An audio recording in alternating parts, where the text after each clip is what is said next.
Welcome to Shri గిజ. మధ్య మార్గము.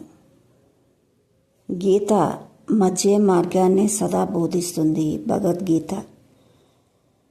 మితంగా భోజనం, మితంగా విహారము, మితంగా విద్యుత్ ధర్మము, మితంగా నిద్ర, మితంగా ధ్యానము ఉండాలి.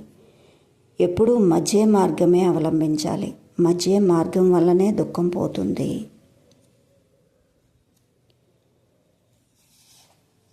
యుక్తాహార విహారస్య యుక్తచేష్టస్య కర్మను యుక్త స్వప్నావబోధస్య యోగో భవతి దుఃఖః. అవబోధస్య అంటే ధ్యానము. ధ్యానం కూడా గంటలు గంటలు చేయరాదు. ధ్యానం కూడా యుక్తంగానే ఉండాలి, మితంగానే ఉండాలి.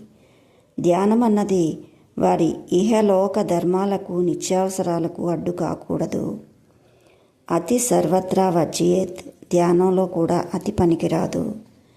మధ్య మార్గం గౌతముని అత్యంత ప్రధానమైన ఆధ్యాత్మిక సూత్రము.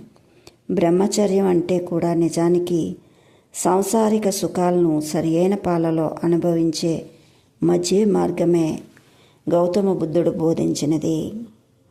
Okay masters, like, share, subscribe. Thank you.